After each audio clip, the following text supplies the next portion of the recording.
प्रश्न पहिला आकृती पूर्ण करा. साहित्यिक गिरजाकर यांच्या साहित्याची वैशिष्ट्ये. उत्तर: माणुसकीचे दर्शन घडते. काठवाचकांना खिळवून ठेवतात. वास्तववादी चित्रणावर भर. प्रश्न पहिला चरित्रे. साहित्यिक गिरजाकर यांच्या साहित्याची वैशिष्ट्ये. चरित्रे. पहिला, प्रत्येक चरित्रात महत्त्वाचा विचार मांडलेला आहे. दुसरा, मुलांना पचेल रुचेल अशी सोपी, हृदयाला हात घालणारी भाषा. तिसरा, महान लोकांची कार्य समजावून घेऊन तशी कृती करण्याची प्रेरणा देण्याची शक्ती. प्रश्न दुसरा, टिपा लिहा. गिरजाकर यांच्या बालनाटिकाचे विशेष. उत्तर: गिरजाबाईंनी बालकांसाठी सुद्धा लक्षणीय साहित्य निर्मिती केली. त्यांनी 9 ते 12 वर्ष वयोगटासाठी आणि खास बालवर्गासाठी सुमारे 5 ते 9 वर्ष नाटिका लिहिल्या. बालकांचे वय लक्षात घेऊन त्यांनी साध्या, सोप्या व जोडाक्षरविरहित बालनाटिका देण्याचाही प्रयत्न केला. गिरजाबाईंच्या बालनाटिकाचे त्या काळच्या तुलनेत एक खूप महत्त्वाचे वैशिष्ट्य आहे.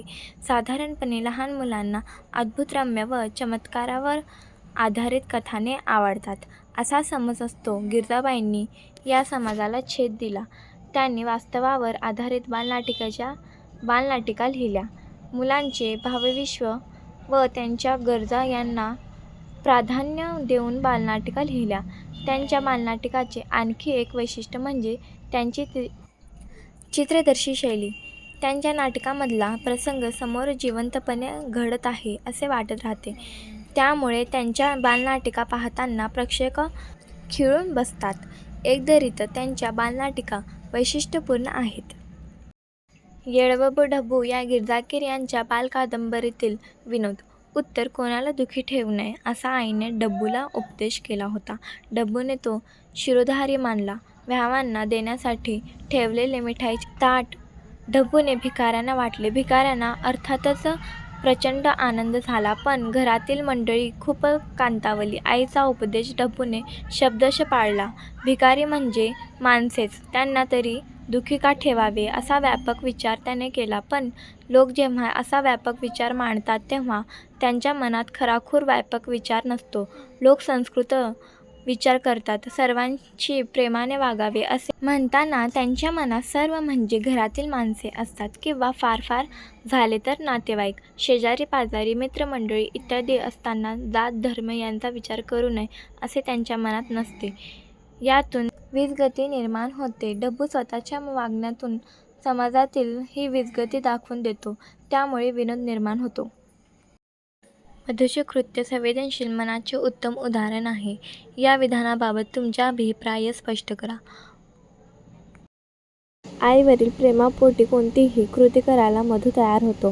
तो एकदा गृहस्थाचे पाकीट मारतो. पुढे पाकिटातील चिठ्ठीवरून मधूला सत्य स्थिती कळते.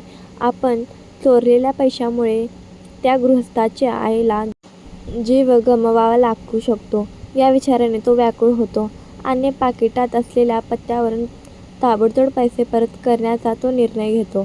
त्याची ही कृती त्याच्या संवेदनशील मनाचे उदाहरण आहे. आपल्या कृतीमुळे कोणाचा तरी मृत्यू ओढवणे हा क्रूरपणाच होय, ते त्याला जाणवते. आपली जशी आई आहे तशीच दुसऱ्या व्यक्तीला सुद्धा आई असते.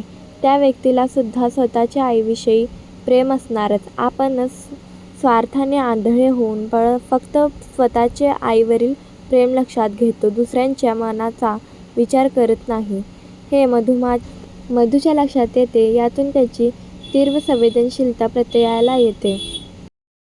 साहित्यकृतीचा आस्वाद घेताना लक्षात घ्यायचे मुद्दे तुमच्या शब्दात स्पष्ट करा.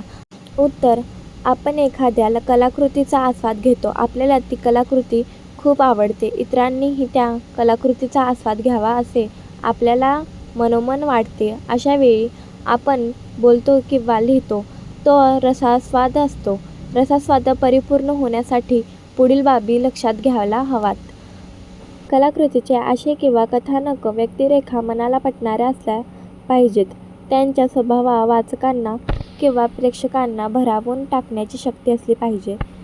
लेखकांची भाषाशैली, वर्णनशैली वाचनीय व प्रभावी असली पाहिजे. कथानक उत्कंठा वाढवणारे असले पाहिजे. आपल्या समोरची कलाकृती ही कविता असेल तर त्या कवितेतून कवी कोणता भाव व्यक्त करू पाहतो हे लक्षात घेतले पाहिजे. त्याला अनुसरून भाषा, अलंकार, प्रतिमा, प्रतीके इत्यादी आहेत का हे सुद्धा पाहिले. कवितेतून उत्कट भावना व्यक्त झाल्या पाहिजेत. कथा, कादंबरी वा नाटक असा कोणताही साहित्य प्रकार असो, साहित्यातून व्यापक मानवी मूल्ये प्रकट झाली पाहिजेत. उच्च, उदात्त असे संदेश साहित्यातून मिळायला हवेत. या सर्व गोष्टी आपल्या रसास्वादामध्ये असल्या पाहिजेत. भाषा सौंदर्य. उदाहरणार्थ छान, मस्त, मत, चामखीळ, अंगावरील तीळ, सल्ला, अभिप्राय. यात डावीकडील चौकटी शब्द दिलेला आहे.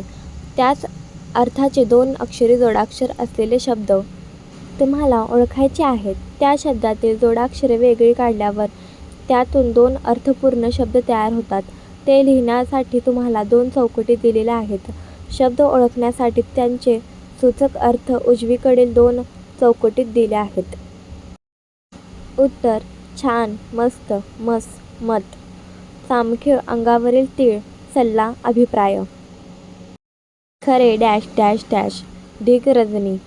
उत्तर: खरे, रास्त, रास, रात, ढीग, रंजनी.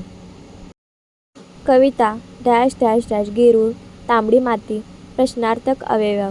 उत्तर: कविता, काव्य, काव, काय, गेरू, तांबडी माती, प्रश्नार्थक अवयव. प्रशस्त डोलेजंग डॅश डॅश डॅश धास्ती संसार. उत्तर: प्रशस्त डोलेजंग, भव्य, भय, भव, धास्ती संसार. सारखेपणा डॅश डॅश डॅश वेदाचे नाव गोड बोलणे मलई. उत्तर: सारखेपणा, साम्य, साम, साय, वेदाचे नाव गोड बोलणे मलई. पसंत डॅश डॅश डॅश गळा आदर आई. उत्तर: पसंत, मान्य, मान, माय, गळा आदर आई.